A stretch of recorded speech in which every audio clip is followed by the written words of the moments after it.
So, good morning, ladies and gentlemen, and welcome to this morning's webinar.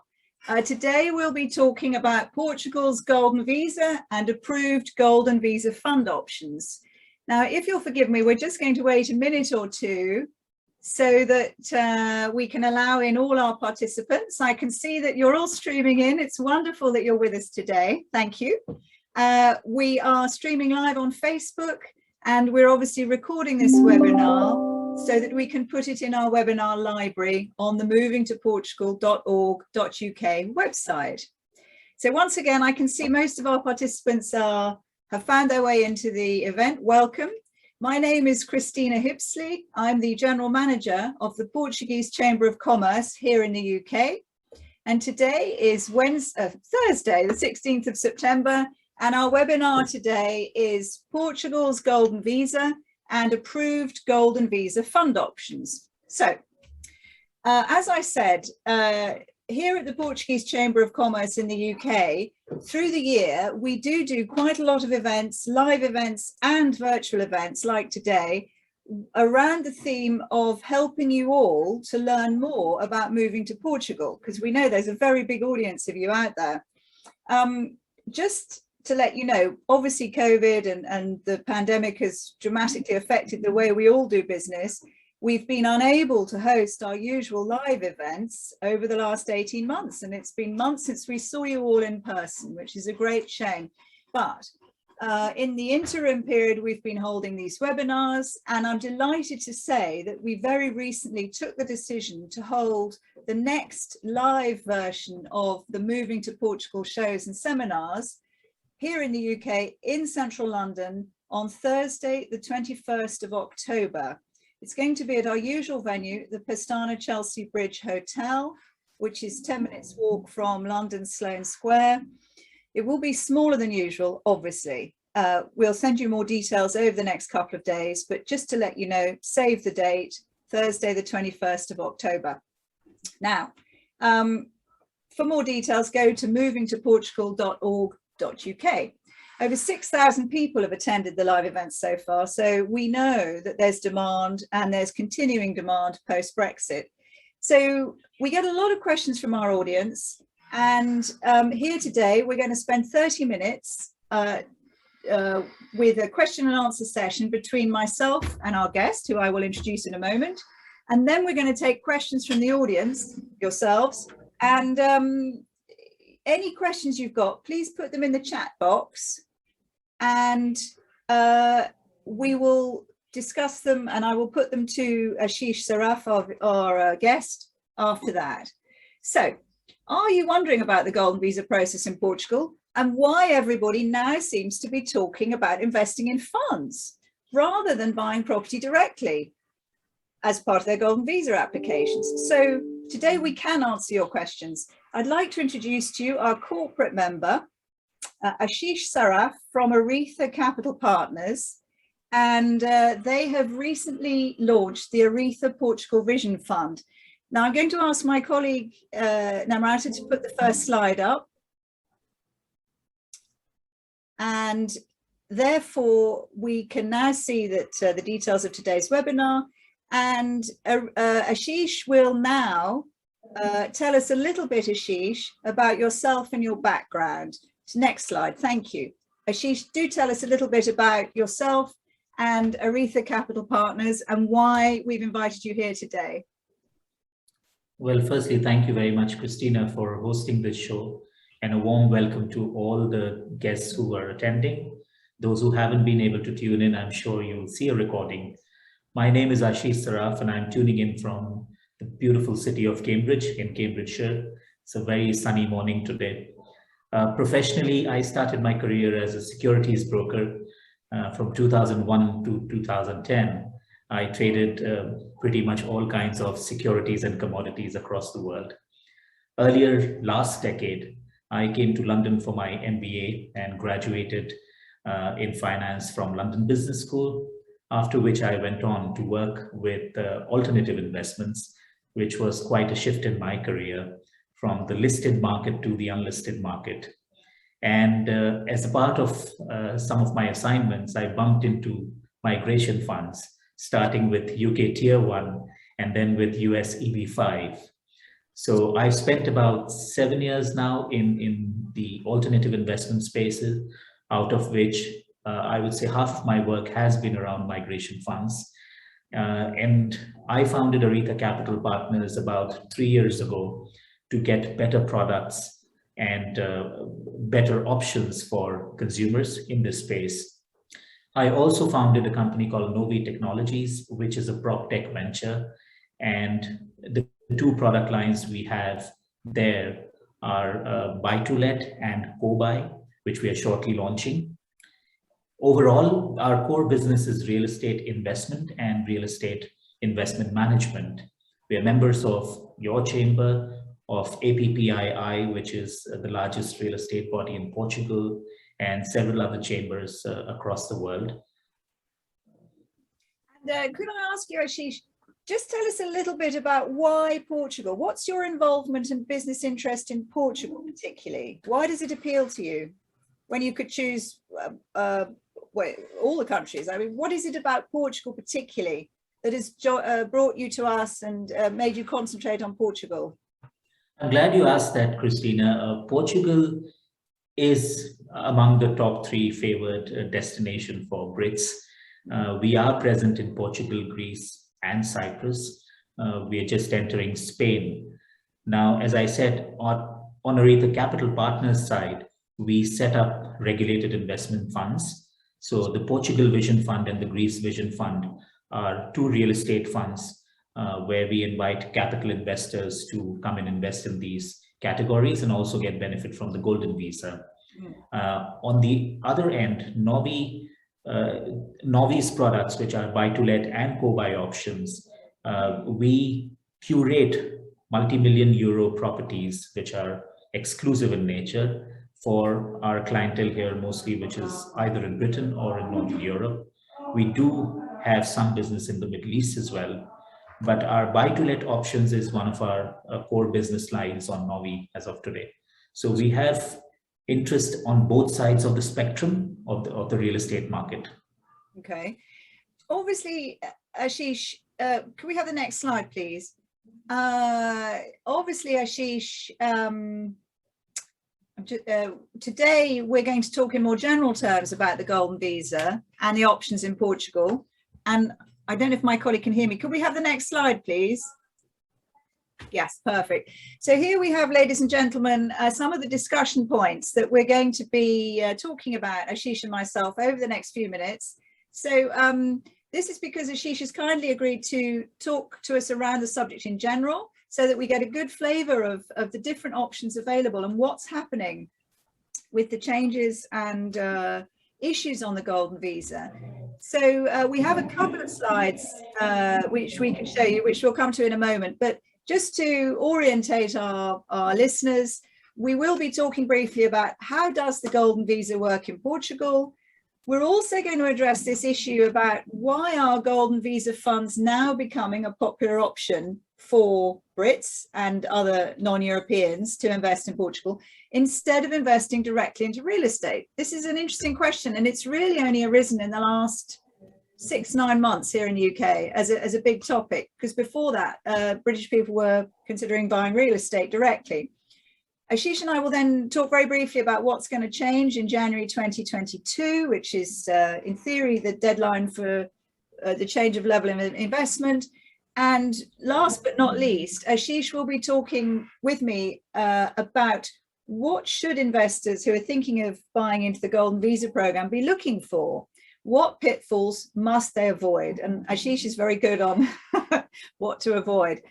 So Ashish, we've got a couple of slides, but let's start with the first one. How does the Golden Visa work in Portugal? Just tell us briefly, for the benefit of some of our listeners who may not be very clear exactly how it works. Well, the Golden Visa is a very simple program in Portugal, and it requires an investment from a non-EU national to gain residence rights in Portugal. And after Brexit, UK nationals are non-EU nationals, and therefore there has been this sudden rise of demand on the island. There are various investment options, as you mentioned. It could be a real estate investment worth 500,000 or more. It could be an investment in a venture capital fund like ours, where the threshold is a little lower at 350,000. There are a couple of other options as well, like job creation or donation in a philanthropic activity. But real estate has been the most popular over the last 9 odd years. Okay. The numbers are reaching like 10,000 applicants, and over 6 billion euros have flown into the country since the launch of the program. So it's quite popular. Exactly. Okay. If we can have the next slide, please. As we can see here, Ashish, this is just a very quick summary of how the Golden Visa program's been working in Portugal so far. It's extraordinary. It's already attracted 9,767 investors. And as you and I were commenting earlier, a large amount of money, 5.84 billion euros. And the interesting thing is a lot of family permits as well, because the Golden Visa allows you to apply for your direct family members to also get the residency, doesn't it? Which is, I know, one of the major appeals of it. Both descendants and ascendants. I think that is the key drawn point here, that most of the other migration options do not allow you to get your parents in, and that is tricky for a 40-year-old or a 50-year-old. Yes, exactly. Okay, let's talk about the next question. Perhaps we could have the next slide, please. So tell us about why the Golden Visa funds are becoming a popular option. So here we have a brief explanation from you about the Golden Visa by... Let me quickly run through this, Christina. So just for the benefit of people who may not have read much about the Portugal Golden Visa, as I said, it all starts with an investment. Currently, the Portuguese government is taking about 6 to 8 months to issue the residence permit, which is an initial 2-year permit. It needs to be renewed every 2 years, and at the end of the 5th year, you have the right to apply for a permanent residency or a naturalization. The annual stay commitments are fairly low. On an average, you should be able to spend about 7 to 10 days a year, which is perfectly fine. As an investor, you can include your spouse, minor children, major children up to 25 if they are dependent on you, as well as your and your spouse's parents. So that makes it very attractive. We've seen on each application about 6, 7, 8 dependents coming in. So that really makes the cost per applicant or the investment per applicant very lucrative.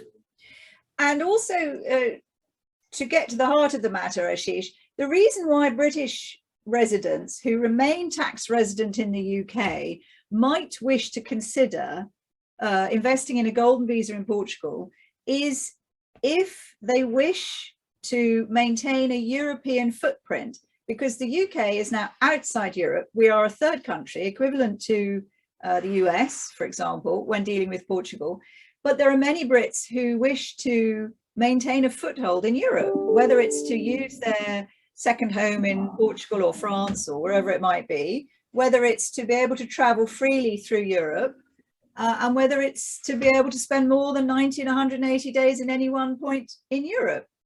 They remain tax resident in the UK, but investing in the Golden Visa program in Portugal effectively gives them access to the rest of Europe as well, does it not? It does. So I think the key here is being in Portugal. Of course, Brits already have access to Schengen even after Brexit, but the Schengen allows you to spend 90 out of every 180 days in Europe. With the Portugal Golden Visa, you can spend the entire year in Portugal if you wanted. So the Schengen doesn't change, but what changes is that in 5 years from now, when you are ready to apply for naturalization, you then have access to an entire Europe. So you might decide to move to Switzerland or Ireland or France, wherever you wanted to.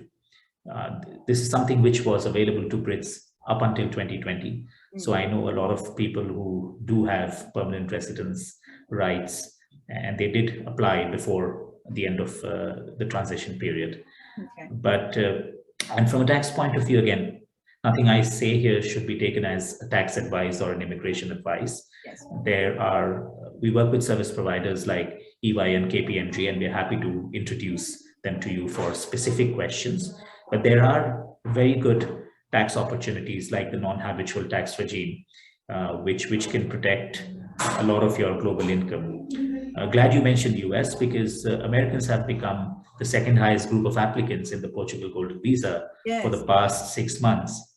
And I don't see any reason why Brits should not be joining the bandwagon later this year. There's a reason why the Americans have piled into Portugal recently. It's a trend that we've been noticing on our trips. Exactly. So Ashish, let's move on to the next question. Ladies and gentlemen, feel free to put any questions you have in our chat box. I can see questions coming in from Joanna, from David, some others. Just give us a few minutes, we'll get to them. As I say, Ashish and myself are not qualified to give advice on immigration and tax issues, clearly, but we know the experts. So Ashish and myself can certainly pass you on to those specialists that can answer any specific technical questions on tax and immigration. So moving to the next slide, Ashish, tell us a little bit more about this. This is just some of the practical aspects of the Golden Visa, and then we're going to get on to the changes in the next slide. So just run us through this very briefly. Well, this basically talks about the process involved. And overall, as I said, it's a 6 to 8 month process from the day you make up your mind that you want to apply for this. The first step is getting the KYC and the application together, and getting your source of funds together if you're investing in a fund. For property, source of funds is not really a requirement, but for investment funds, it's a regulatory requirement, and banks require it. The entire process from start to finish takes about 8 to 12 weeks by the time your application is ready to be filed with the immigration authorities. And once that is done, you will finally be called for a biometric, which has to be in Lisbon or any other city in Portugal. For those who are applying before the deadline of 31st December, I suspect the biometrics would be sometime around mid of next year, because there's a 6 to 8 month waiting period. And of course, for those who apply next year in the new regime, we'll have to see how the waiting lines add up, and we'll be able to say that then. Okay, right. Okay, that's a useful background.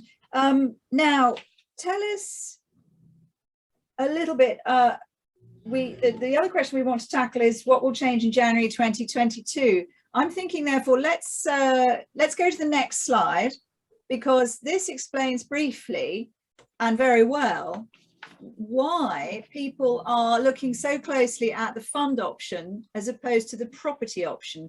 So before we get to the changes that will happen in January 22 and what the pitfalls are that investors should be looking out for, Ashish, talk us through this slide, because this really gets to the nub of the issue, why previous Golden Visa investors were all spending 500,000 euros on a property, but that is now changing significantly in the last 3 to 4 to 6 months. There's a significant change to people investing in funds. Talk us through this slide and why that's happening. I think it's a very simple logic, Christina. If you're not going to be in Portugal for more than 2 to 3 months a year, you might end up holding a property which becomes a white elephant for you, because the moment you buy a property, you've got taxes, you've got maintenance, you've got management.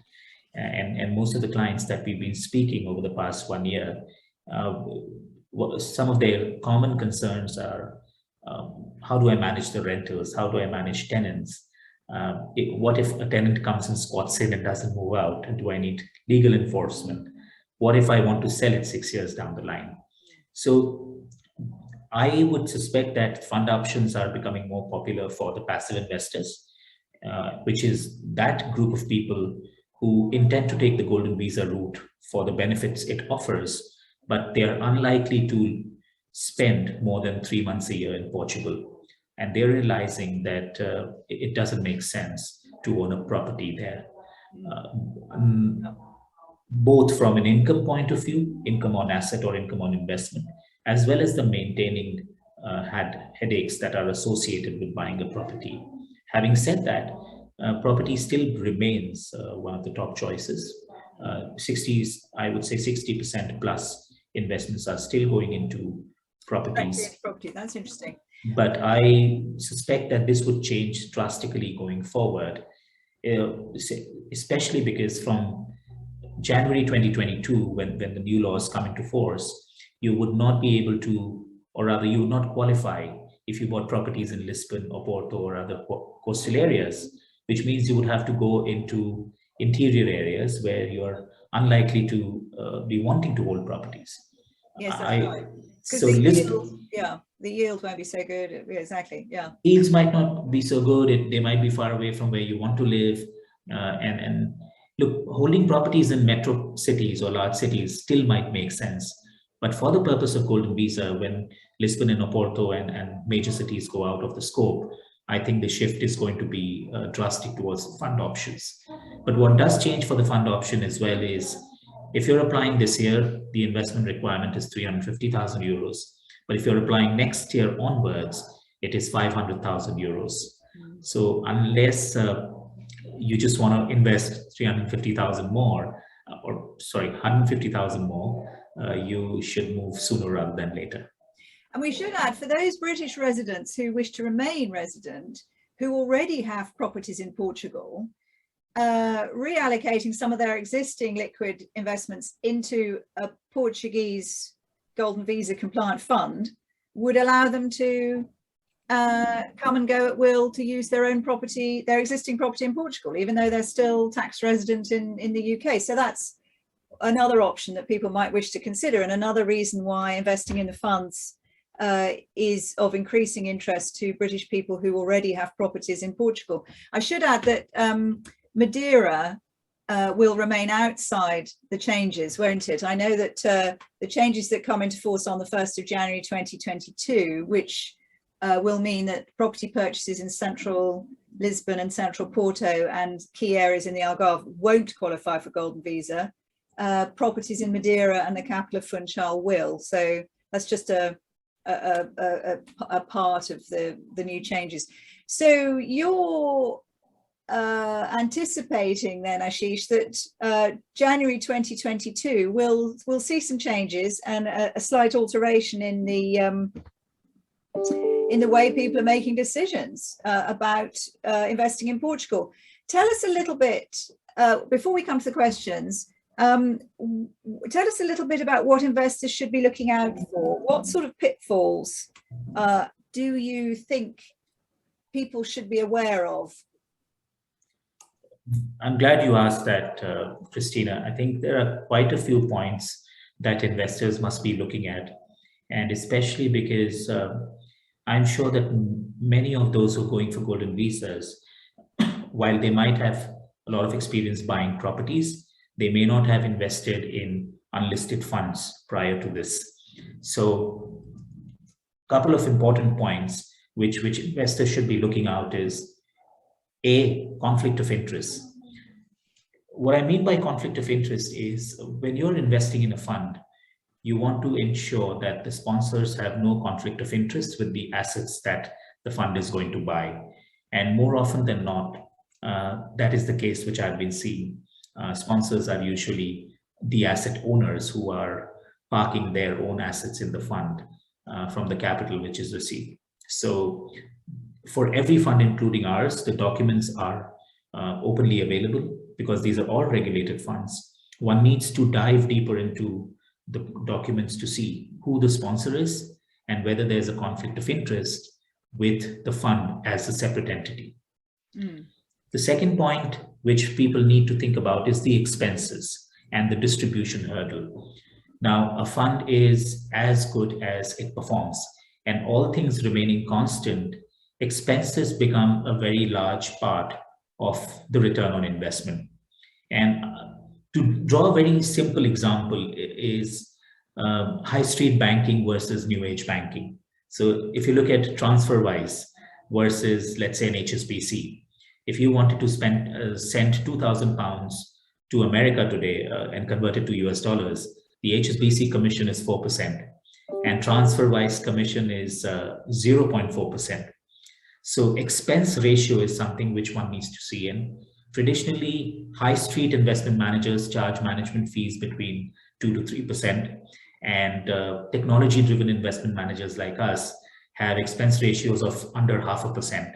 So all things remaining constant, you're saving about 2.5% a year for the next 6 years, which is a lot of money. Okay.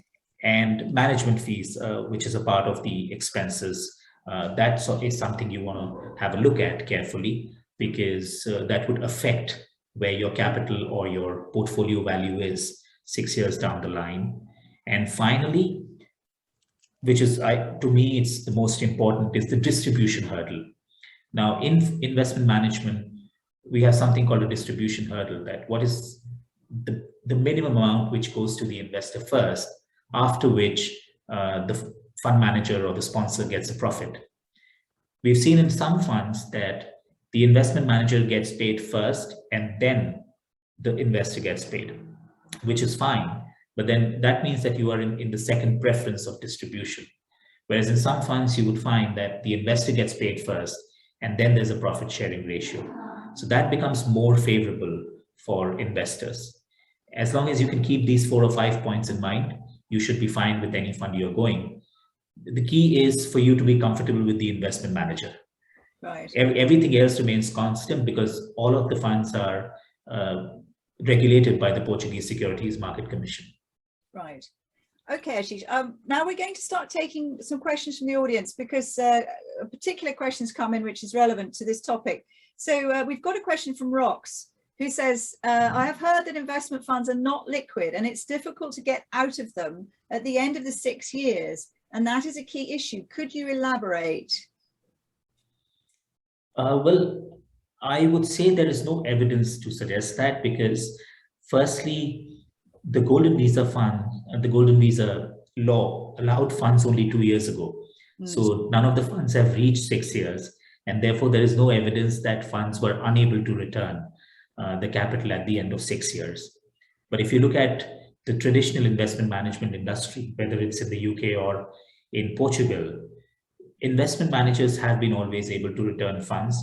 And it is far more likely that I, as an investment manager, am able to exit a big block of apartments rather than you as an individual unit owner trying to sell it in a market where you don't live. So let's assume that the assets are the same and I have 100 units in Algarve. Now, if you buy that from me and if you want to exit it 6 years down the line, the onus is on you to find a buyer. And if you're living in the US or in the UK, it's not going to be pretty easy. But for me to go to a pension fund and sell that block of 100 units is far more easier. Yes, I can see that. But as you say, the main issue is funds have only been around for 2 years. So it's not clear yet if there is any liquidity problems. We've got another question from David. What is the physical presence requirement to meet the naturalization requirements? That's 7 days a year then, is it? Or it is. It is the Golden Visa physical presence requirement is 7 years. Of course, there are 7 days a year for 5 years. Of course, that's kind of an immigration question, so I would defer it to the immigration specialist. Yes. But you know a bit about it because you see it all day. But yes, we should, David, we're not the experts, but Ashish certainly knows who the experts are. So, okay, so that is 7 days a year according to the legislation, right? We've got a lighter question, actually, from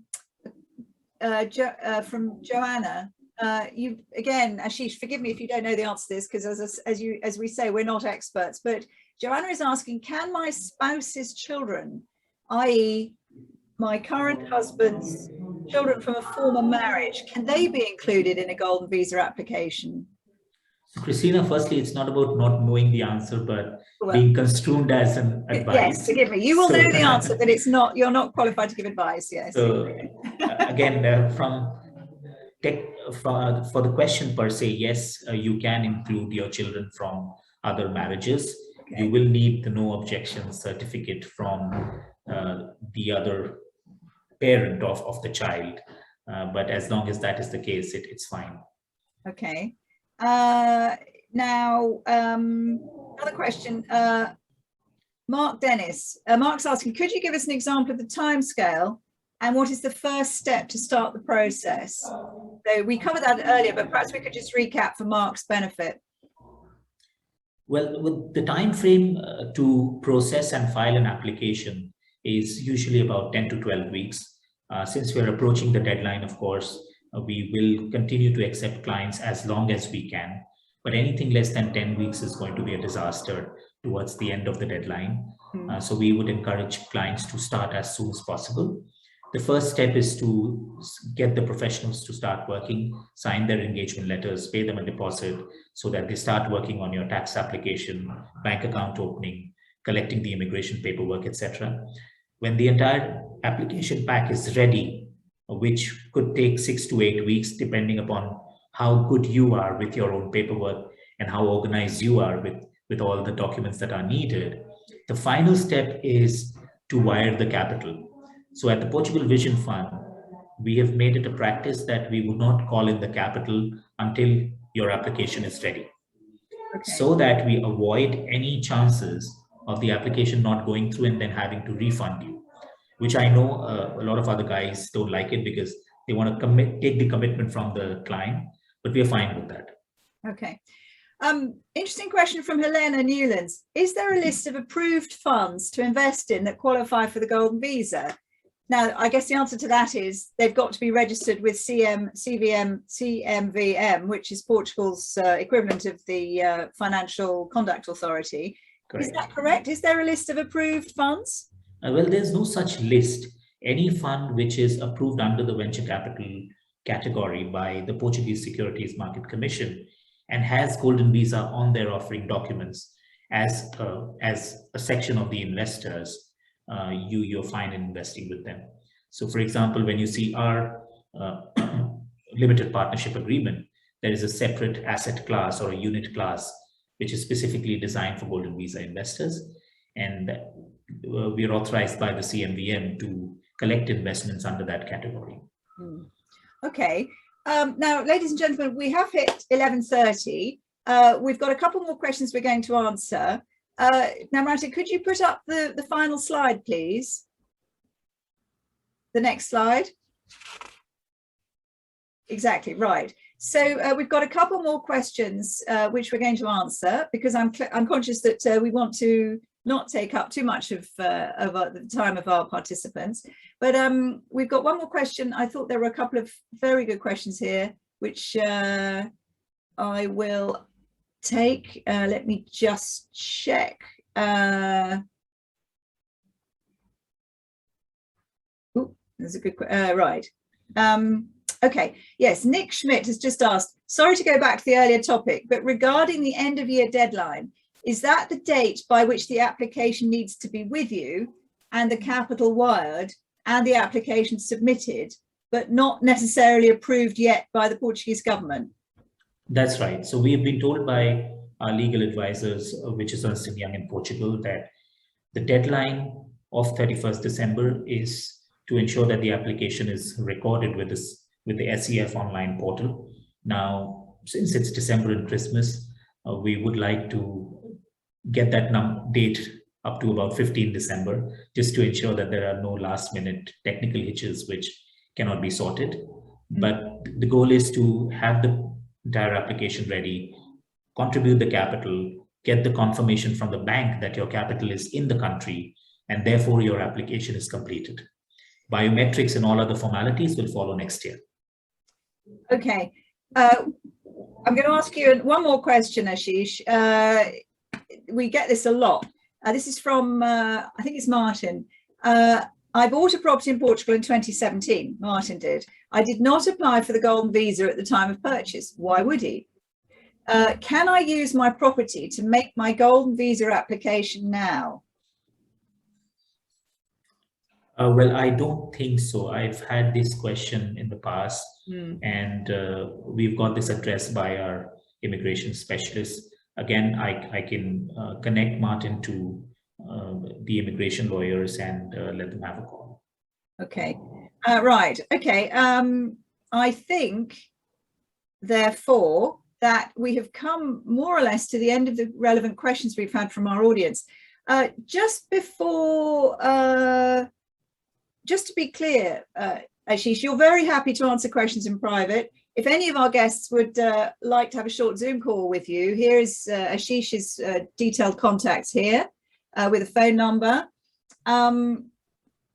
So we're nearly at the end. Do you want to just tell us very briefly how Portugal Vision Fund is different from any of the other investment funds that our audience might be looking at? Are there any key points? You certainly told us about the pitfalls, so it's clear that your fund ethos is different on several levels. Is there anything else that you think people should be aware of?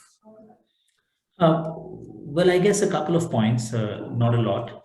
We are not a developer, so that's the big differentiator. We are a true blue investment management company with no conflict of interest with the assets that we are identifying for the funds.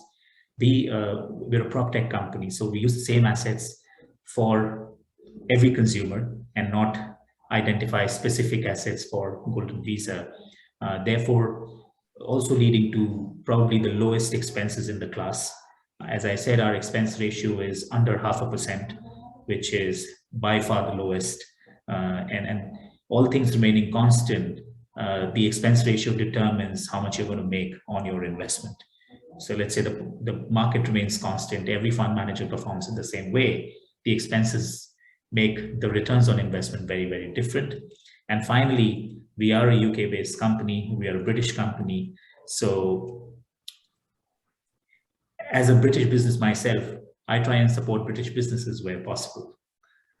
Excellent, excellent. Well, I think that, ladies and gentlemen, concludes today's webinar. We've already hit 11 minutes, we're already at 11:37, so we've overrun a few minutes, but hopefully you feel it's worth it. Just to thank all of our audience for being with us today, and big thank you to Ashish Saraff. And don't forget, the 21st of October here in central London for our next live Moving to Portugal shows and seminars, a smaller COVID version, but nonetheless, it will be our pleasure to see you here in central London. 21st of October. Have a look at movingtoportugal.org.uk, and we look forward to seeing you there. Any questions, feel free to email Ashish or us, and thank you very much indeed. Thank you. Thank you, Christina. Thank you, everyone. Thank you.